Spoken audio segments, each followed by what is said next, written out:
selamat berjumpa kembali di dalam channel YouTube Simeon Sulistyo. Kali ini kita dalam rubrik Yuk Tanya Alkitab, rubrik yang membahas tentang pertanyaan-pertanyaan mengenai seputaran Alkitab maupun iman Kristen. Ya. Nah, kali ini kita akan membahas apa? Kali ini kita akan membahas isu yang pernah santer dan sempat heboh ya di Indonesia, yaitu katanya Yesua atau Yesus itu menikah dan istrinya adalah Maria Magdalena. Betulkah demikian? Saya memperhatikan ada dua hal yang menjadikan dasar mereka untuk mengatakan bahwa Yesua atau Yesus itu menikah. Ya, nanti kita akan bahas satu-satu. Yang pertama, dari dua hal ini, yaitu yang pertama yang beberapa waktu lalu sempat heboh di Indonesia, yaitu mengenai kata gunai dalam ayat Alkitab di dalam Injil Yohanes atau Yohanan. Dan juga yang kedua, yaitu ada fragmen yang disebut The Injil Istri Yesus atau The Gospel of Jesus' Wife. Baru denger? Pantengin terus channel ini ya. Nah, kita akan bahas satu-satu, oke? Yang pertama dulu, kita bahas yang pertama dulu, yang sempat heboh di Indonesia beberapa waktu belakangan ini. Oke, kita lihat mengenai kata gunai dalam ayat Yohanes 20 ayatnya yang ke-15. Yohanes 20 ayatnya yang ke-15. Saya bacakan dari LAI ya, ayat 15. Di sini katakan, kata Yesus kepadanya, "Ibu, mengapa engkau menangis? Siapakah yang engkau cari?" Maria menyangka orang itu adalah penunggu taman, lalu berkata kepadanya, "Tuan, jikalau Tuan yang mengambil dia, katakanlah kepadaku di mana Tuan meletakkan dia, supaya aku dapat mengambilnya." Nah, saudara-saudara, ayat ini di dalam bahasa Yunaninya yang mereka pertentangkan, yang mereka permasalahkan itu adalah seperti ini. Ini saya tunjukkan gambarnya, yaitu kata gunai untuk menyebut kata ibu. Ya, gune bukan guna ya, gune ya. Gune artinya untuk ibu ini ya, saudara bisa lihat. Ini nomornya adalah 1135 yang artinya perempuan atau istri, atau bisa dipakai untuk mempelai juga, begitu. Nah, saudara, mereka mengatakan bahwa ini terjemahnya bukan perempuan atau ibu, harusnya gitu katanya. Harusnya adalah istri. Harusnya istri. Mengapa engkau menangis? Gitu harusnya ya. Siapa yang engkau cari? Istri gimana maksudnya? Panggilan dari suami terhadap istri gitu. Istri gitu kan. Mengapa engkau menangis gitu. Lah, apakah benar demikian? Ya. Kita lihat ya. Artinya itu memang a woman, wife, lady. Memang betul ada, bisa diartikan istri juga ya. Kita tadi lihat juga. Dan mereka itu lebih memilih arti istri di dalam ayat ini ya. Tapi aneh gitu seharusnya kalau kita masukkan ya kan di dalam konteks ayat ini. Kita coba saja masukkan. Di situ dikatakan kata Yesus kepadanya, "Ibu, mengapa engkau menangis?" Coba kalau kita ganti katanya itu istri gitu kan. Kata, "Istri, mengapa engkau menangis? Siapakah yang engkau cari?" Maria menyangka orang itu adalah penunggu taman, lalu berkata kepadanya, "Tuan, jika Tuan mengambil dia, katakanlah kepadaku di mana Tuan meletakkan dia, supaya aku dapat mengambilnya."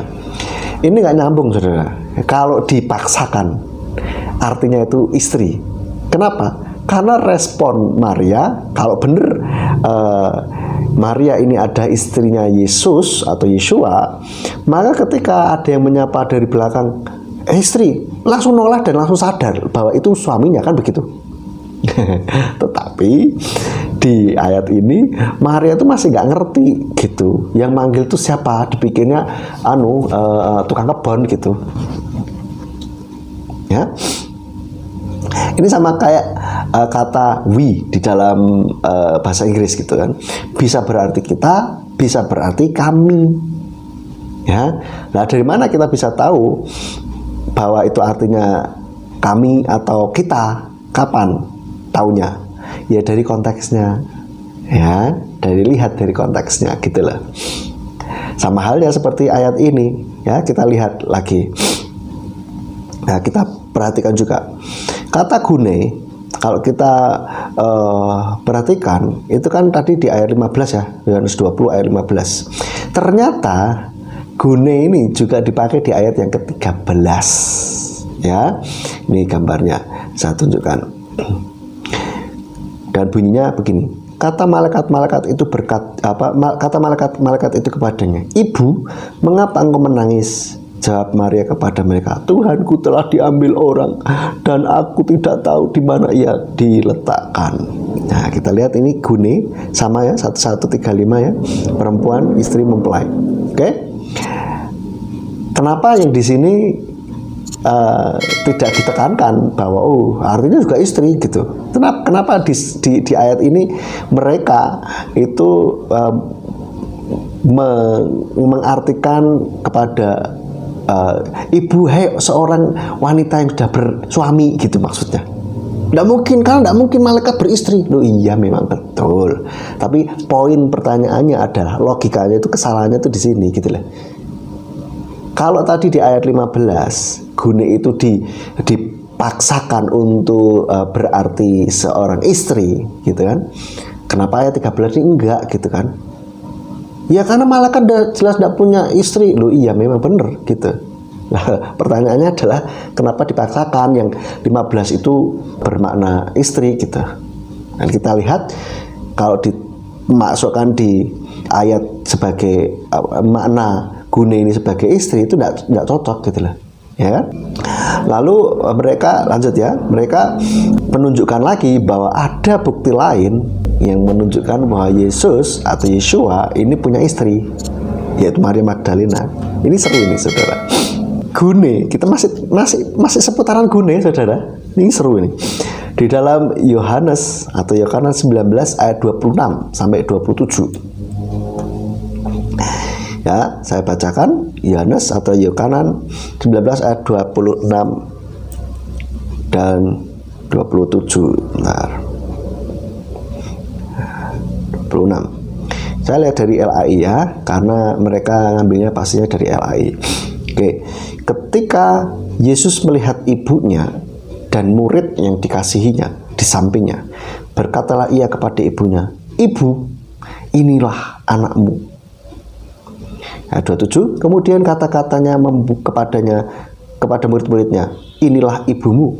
Dan sejak saat itu murid itu menerima dia di dalam rumahnya. Nah, saudara, dua ayat ini dianggap mereka memperkenalkan Maria Magdalena kepada ibu Yesus. Ya kan? Katanya begitu, karena di ayat yang sebelumnya, di ayat yang ke-25, di sana dikatakan, dan dekat salib Yesus berdiri ibunya dan saudara ibunya Maria, istri Klopas dan Maria Magdalena. Jadi dituliskan ada 3 orang ibu-ibu yang berdiri dekat salib, itu semuanya Maria gitu. Ya, Maria ibu Yeshua atau ibu Yesus. Yang kedua saudara ibunya, yaitu Maria juga namanya, tapi ini Maria istri Klopas. Dan yang ketiga Maria Magdalena gitu. Lalu dimaknai oleh mereka adalah bahwa ayat ini 26 ini katanya, "Ini anakmu," gitu, memperkenalkan Maria Magdalena kepada ibunya gitu. Saudara, ini kalau tidak jeli, ya kalau nggak jeli begini nih jadinya. Dan orang Kristen kalau nggak jeli akhirnya loh, ya benar juga ya. Ini saya jelaskan pelan-pelan, tenang saja saudara. Jadi gini, kalau kita lihat di dalam Yohanes 19 ayat 26 ini masih pakai kata gune, ya.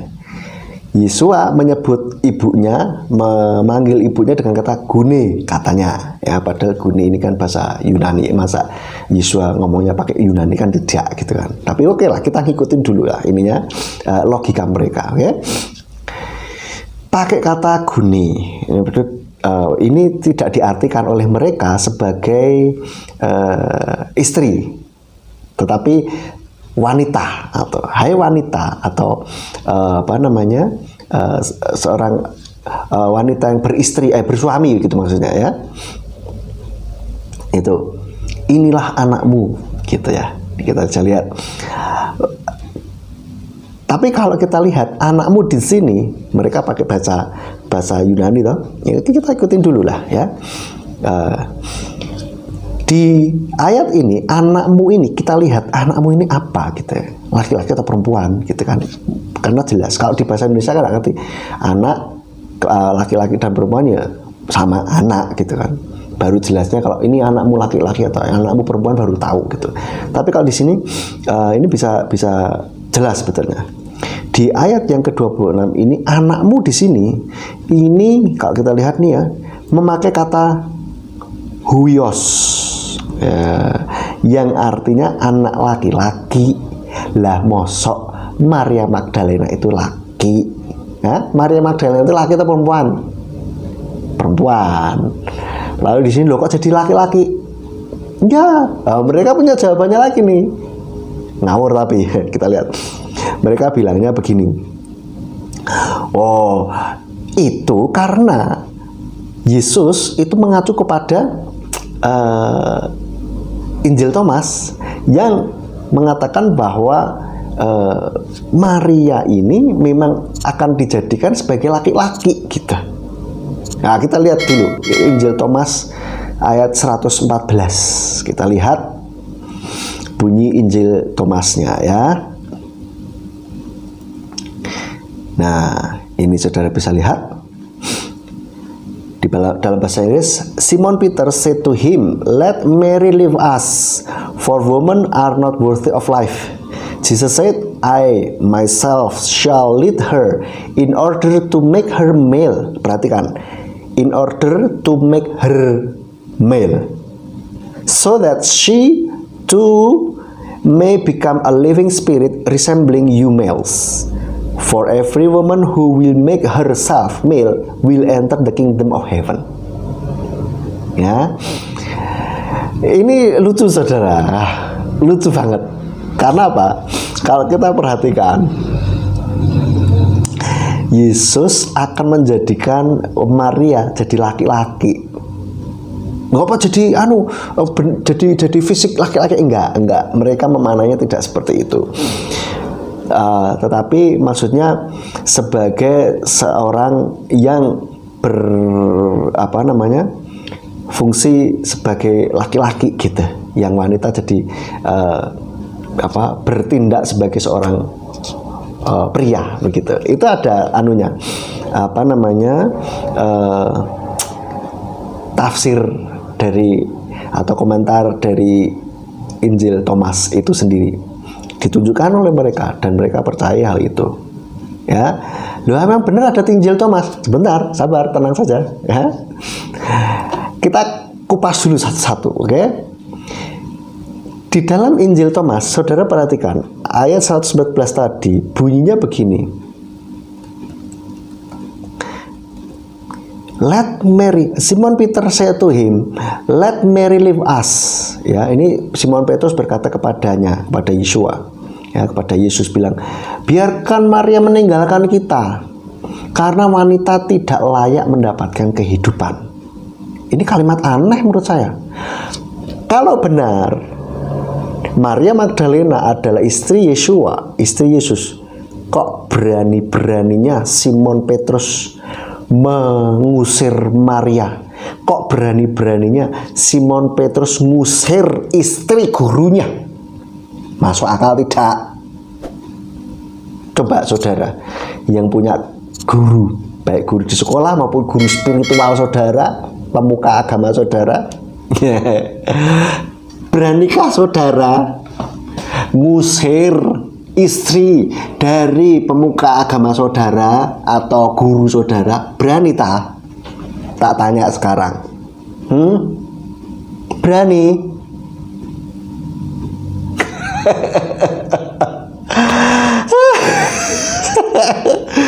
Ini janggal gitu loh, janggal banget. Tetapi mereka menekankan begini, menekankan pada ayat yang ini. Kalimat selanjutnya, I myself shall lead her. Aku sendiri akan memimpin dia untuk membuat dia jadi laki-laki, gitu. Sehingga dia juga menjadi roh yang hidup bersama dengan kalian para laki-laki, begitu. Karena setiap wanita yang yang akan menjadikan dirinya laki-laki akan masuk ke dalam kerajaan surga. Mereka menekankannya di itu, kata itu, tetapi dipotong. Ingat, mereka sukanya motong-motong ayat gitu. Untuk kepentingannya. Simon Petrus kata, let Mary leave us, for women are not worthy of life. Karena wanita tidak layak mendapatkan kehidupan. Let Mary leave us. Biarkan Maria itu meninggalkan kita. Berarti ngusir gitu loh, ngusir. Ngusir dan bilangnya apa? Wanita tidak mendapatkan kehidupan. Gak masuk akal, ya kan? Oke, itu. Dan Injil Thomas ini tidak diterima di dalam kanon kita, gitu. Kenapa? Karena Injil Thomas ini banyak hal yang aneh di sana, gitu, dan tidak cocok dengan kehidupan Yesua, gitu. Ini jelas-jelas dibuat, gitu lah. Nah, kenapa Injil Thomas itu tidak dimasukkan? Kenapa Injil Thomas tidak dimasukkan di dalam kanon kita dan tidak diterima sebagai kitab suci? Kenapa? Karena ada beberapa hal yang mendasarinya. Yang pertama, keterlambatan penemuan. Naskah Injil Thomas pertama kali ini ditemukan pada tahun, perhatikan, 1945 di Nag Hammadi, Mesir.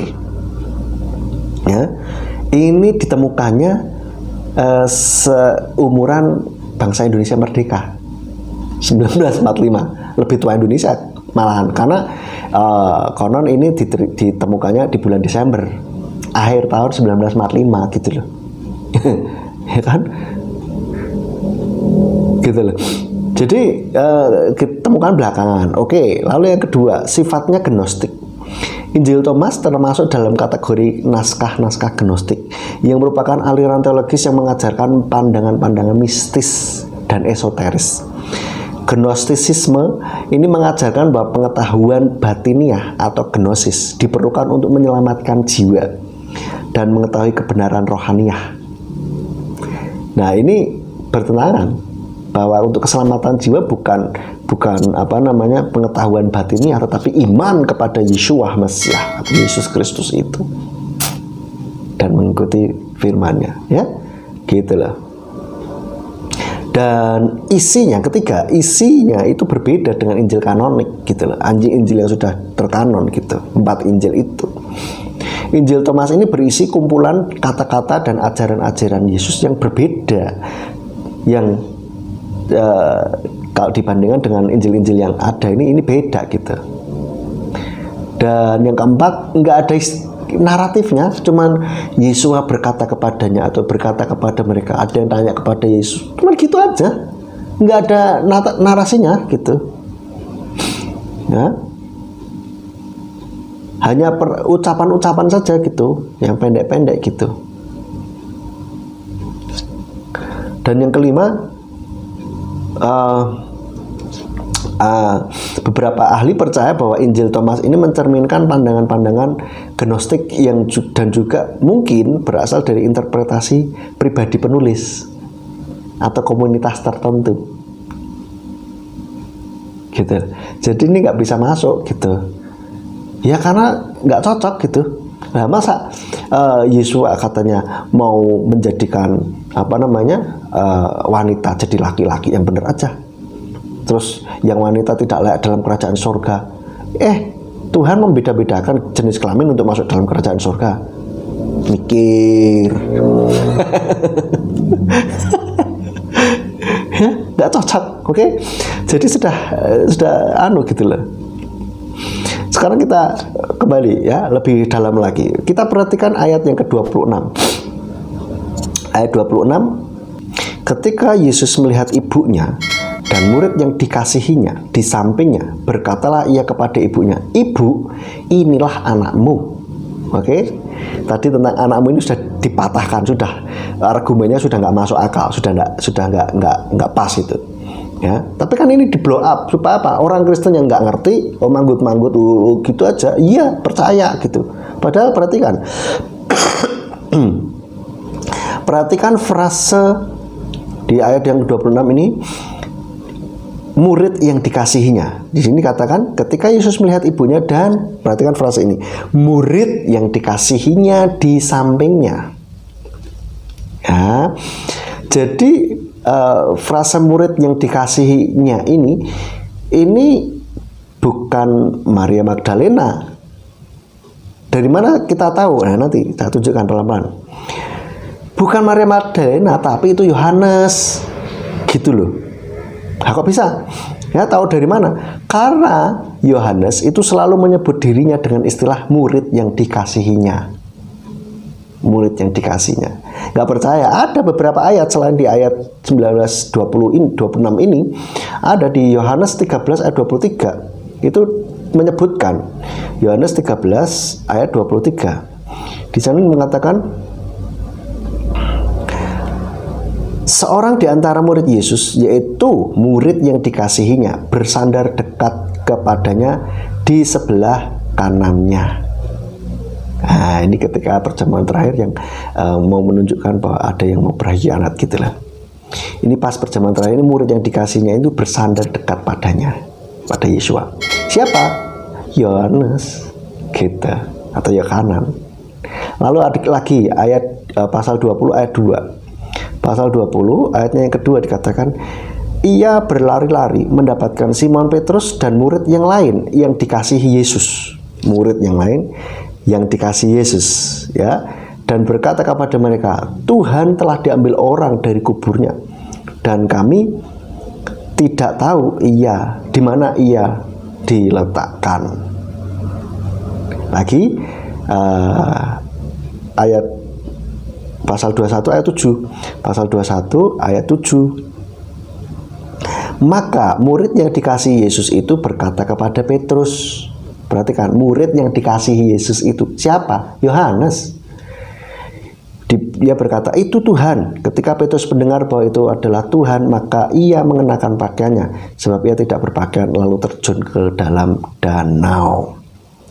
Jadi ketika mereka mancing lagi nih, ya, mancing lagi.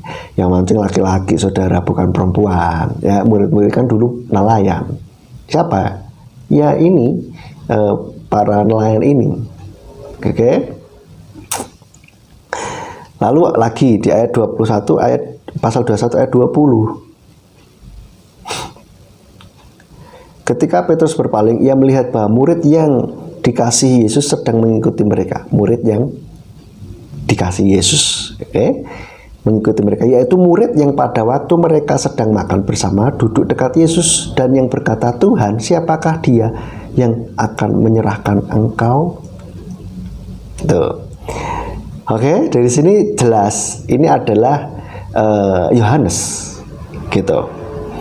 Nah, buktinya bahwa frase murid yang dikasihnya itu bukan Maria Magdalena itu dari mana? Ini tak tunjukin. Di ayat yang ini dari Yohanes pasal 20. Kita lihat Yohanes 20 ayat 1 sampai 2. Perhatikan ya. Kita baca dari LAI. Pada hari pertama minggu itu, pagi-pagi benar, ketika hari masih gelap, pergilah Maria Magdalena ke kubur itu, dan ia melihat bahwa batu telah diambil dari kubur. Ia berlari-lari mendapatkan Simon, Petrus, dan murid yang lain yang dikasihi Yesus, dan berkata kepada mereka, Tuhan telah diambil orang dari kuburnya dan kami tidak tahu di mana ia diletakkan. Perhatikan, jadi ayat ini menceritakan bahwa pada hari pertama minggu itu, pagi-pagi benar, ya, masih gelap nih, subuh ya ceritanya ya. Maria Magdalena ke kubur dan lihat batunya kok sudah tidak ada gitu. Setelah sudah diambil dari kubur gitu. Lalu ia berlari mendapatkan Simon Petrus dan murid yang lain yang dikasih Yesus. Masa murid yang dikasih Yesus ini artinya Maria Magdalena, berarti Maria Magdalena berlari mendapatkan Petrus dan dirinya sendiri dan Maria Magdalena, ya nggak cocok dong, ya kan? Jadi murid yang dikasihnya adalah bukan Maria Magdalena. Siapa? Yohanes. Ya, oke. Mudah-mudahan jelas nih ya. Nah, ini ada satu lagi.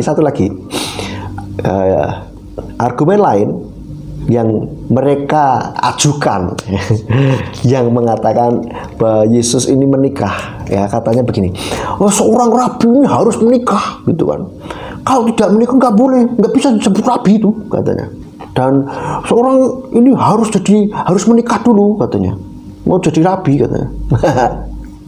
Mana sumbernya, tak tanya, mana? Come on, jangan ngarang lah, ya kan? Talmud, nggak ada Talmud yang mengatakan demikian.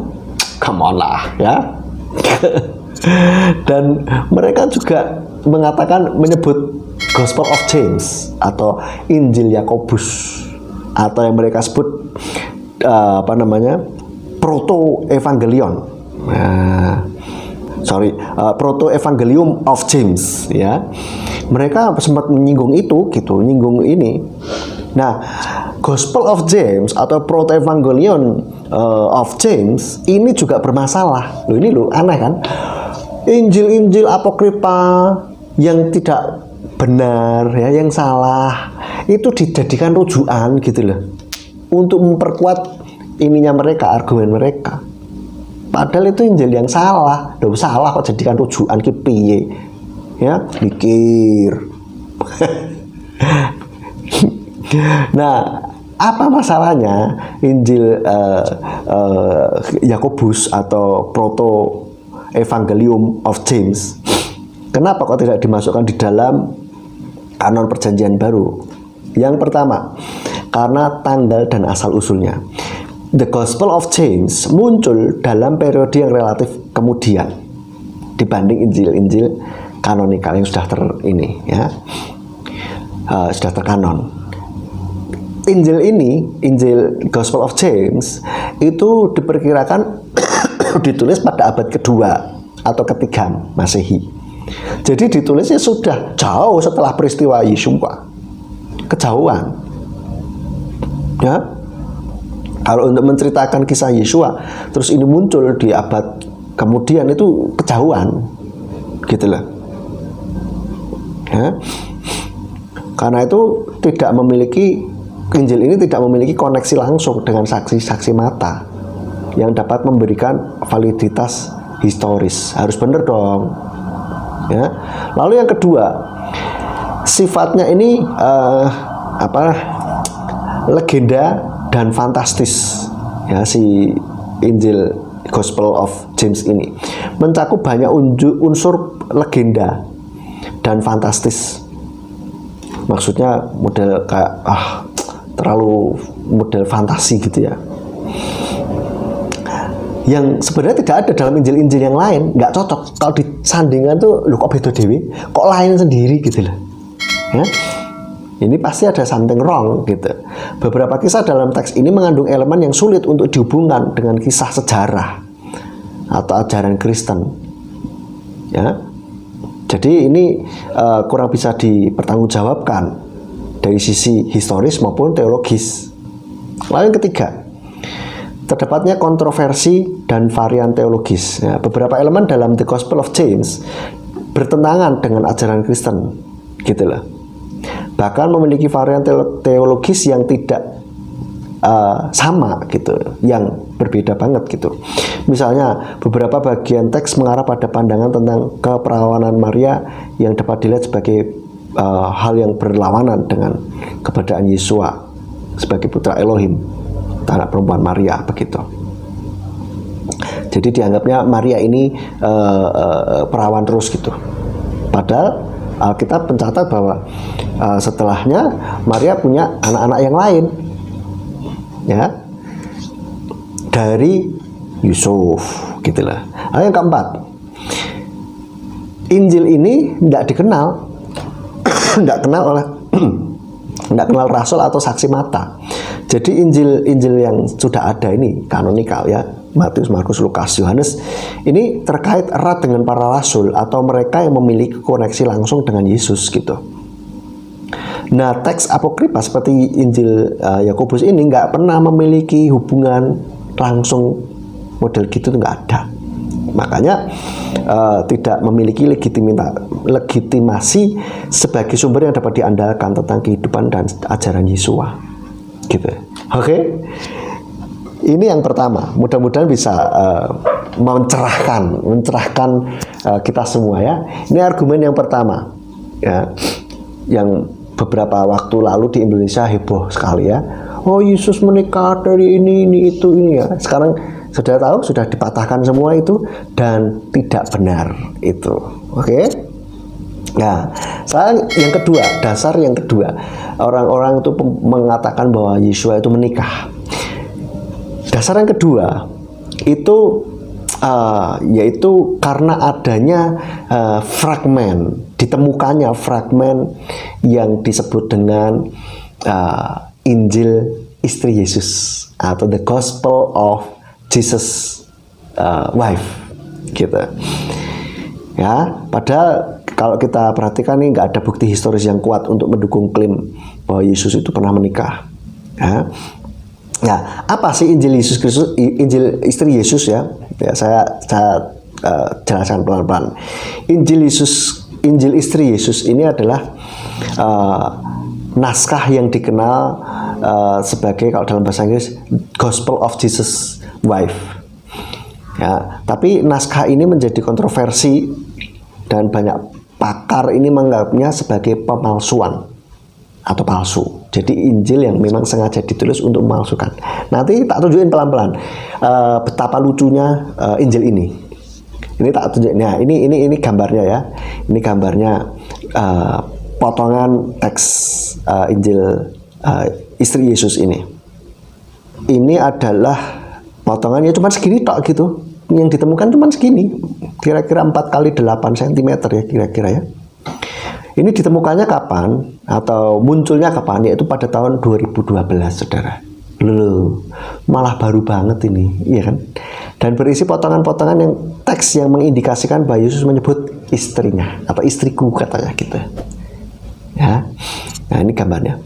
Lalu sejumlah ahli ini diteliti dong. Benarkah ini, ya? Diteliti sama para ahli itu. Sejumlah ahli telah mengamati tanda-tanda yang mengarah pada pemalsuan ternyata. Jadi diindikasikan, wah ini pemalsuan ini. Contohnya seperti ketidaksesuaian gaya tulisan dan kemiripan dengan teks-teks lain. Ya, oleh karena itu banyak akademisi mempertanyakan keabsahan dan keautentikan naskah Injil istri Yesus ini, gitu.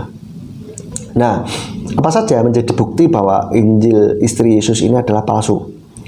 Ini, yang pertama, ketidaksesuaian gaya tulisan. Analisis gaya tulisan menunjukkan perbedaan yang signifikan antara Injil istri Yesus dengan teks-teks gereja Kristen kuno yang otentik. Gaya tulisan dalam naskah ini tidak konsisten dengan gaya tulisan pada masa itu. Jadi tulisannya itu beda banget, gitu. Beda dengan tulisan orang-orang yang zaman itu, saudara. Lalu yang kedua, penggunaan frase-frase tertentu. Ya, beberapa frase yang muncul dalam naskah ini memiliki kemiripan dengan teks-teks apokrif dan gnostik yang dikenal dalam sejarah. Nah, ini pasti menimbulkan keraguan. Kok gini gitu kan? Lalu yang ketiga, kekeliruan gramatikal. Ada beberapa kesalahan gramatikal dalam naskah ini yang tidak biasa. Yang tidak biasa ditemukan dalam naskah-naskah kuno yang otentik. Jadi kesalahan kalimat-kalimatnya itu di situ ada gitu. Lalu yang keempat, ketidakberesan dalam provenansinya. Apa sih provenansi? Provenansi itu atau asal usul naskah ini nggak bisa dilacak dengan pasti. Informasi tentang bagaimana dan dari mana naskah ini berasal itu nggak jelas gitu.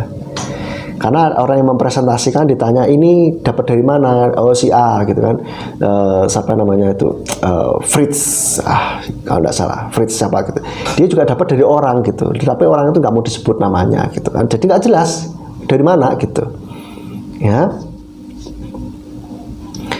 Lalu yang kelima, pengujian karbon 14. Diuji pakai karbon metode uji karbon ya. Dan berdasarkan ini uji karbon ini kira-kira pada abad ke-8 dan 12 Masehi kira-kira. Ya, jadi lebih jauh lagi itu daripada Injil yang siapa tadi, Injil Thomas gitu, itu lebih jauh lagi. Karena itu pengujian karbon ini memang tidak terlalu akurat untuk menentukan kapan tepatnya naskah ini ditulis, karena agak sulit ya untuk menguji ini, karena hanya fragmen kecil saja seperti itu. Lalu yang keenam, konteksnya ini dilakukan. Naskah ini muncul di pasaran seni gelap dan tidak ada dokumentasi resmi tentang penemuan atau pemilik sebelumnya. Hal ini menciptakan keraguan tentang sejarah naskah tersebut, saudara. Ya, dan saya temukan setelah saya teliti, ini ada satu lagi yang lucu gitu. Seorang ilmuwan, Leo Depoit dari Brown University, mengatakan di situ ada kan kata istriku gitu ya. Kataku pada istriku, kata istriku itu ditulis dalam huruf tebal. Ini lucu gitu, ditulis dalam huruf tebal, seakan ini kayak mau menekankan bahwa aku nikah loh gitu, Yeswati menikah gitu maksudnya. Nah, dia ini Leo Depoit ini tidak pernah melihat tulisan huruf tebal digunakan dalam teks kuno manapun gitu. Jadi zaman dulu itu tidak ada orang ditebalin supaya ini, enggak ada. Ini kok lucu, aneh, ada penebalan. Ya, tintanya habis enggak. Ya. Jadi akhirnya efeknya kayak mau ngomong gini, istriku tahu, ini istriku gitu. Ya, ngerti lah ya. Maksudnya penekanan bahwa Yesua ini punya istri gitu lah. Maksudnya mau mengatakan seperti itu. Kan lucu banget gitu. Ya, jadi dengan berbagai macam permasalahan itu tentu saja kita nggak bisa terima Injil ini gitu, yaitu Injil istri Yesus ini gitu. Nah, di mana sih ditemukannya Injil istri Yesus ini? Injil istri Yesus ini pertama kali muncul pada tahun 2012 dalam sebuah acara di Roma yang diselenggarakan oleh seorang sejarawan agama bernama Karen King. Ya, Karen King menyajikan fragmen kecil naskah ini dalam presentasinya. Fragmen ini hanya berukuran 4x8 cm dan berisi beberapa potongan teks dalam bahasa Koptik.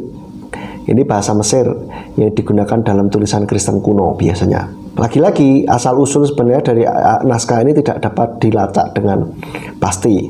Ya. Karen King mengatakan bahwa fragmen tersebut diberikan oleh seorang kolektor swasta yang ingin tetap anonim.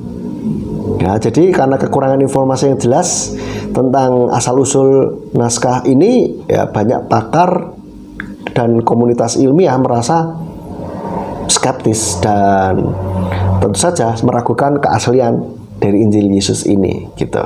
Jadi seperti itu, saudara ya. Nah, dari mana saya tahu gini? Apakah ada sumber-sumbernya? Ada, saudara, ada. Nanti saudara bisa lihat di dalam deskripsi video ini ya. Nanti saya kasih sumber-sumbernya, ilmiah semua, saudara. Jadi saya nggak asal ngarang gitu ya, nggak asal ngomong gitu. Ada sumbernya, saudara bisa cek sendiri di sana. Jadi kesimpulannya adalah, apakah Yesua menikah? Tidak. Kalau menikah itu aneh. Ya, kenapa? Karena Tuhan dalam rupa manusia. Tuhan dalam rupa manusia, bukan manusia. Ya. Kalau manusia ingin ada keinginan untuk menikah, tapi Tuhan kan tidak ada hasrat libido yang model kayak manusia seperti itu. Ya. Itu seperti itu. Dan kalau di Alkitab, siapakah istri Yesus? Yaitu adalah jemaatnya, kita semua. Kita semua yang beriman kepada Yeshua Mesias nanti akan masuk di dalam perjamuan kawin anak domba. Kita sebagai mempelai wanitanya, gitu ya. Jadi bukan Maria Magdalena, saudara. Dan ini juga bermakna kiasan ya. Mempelai wanita bermakna kiasan, bukan berarti berarti Yeshua terus istrinya banyak gitu, dan laki-laki dan perempuan, tua muda. Gak gitu Mas Bro, ini hanya kiasan ya, bermakna kiasan gitu, yang akan menjadi satu dengan Yeshua di dalam kerajaannya, seperti itu. Oke, jadi mudah-mudahan di dalam penjelasan ini jelas dan mencerahkan kita semuanya. Kalau merasa diberkati, silahkan share video ini, like, subscribe, dan jangan lupa bunyikan loncengnya. Dan silahkan kalau ada pertanyaan-pertanyaan yang lain boleh ditanyakan di kolom komentar. Oke, kalau komentarlah yang sopan. Ya, tunjukkan bahwa dirimu adalah seorang yang beradab. Baik, itu saja. Sampai jumpa dalam video saya selanjutnya. Bapak Yahweh, di dalam nama Yeshua Mesias memberkati kita semuanya. Shalom.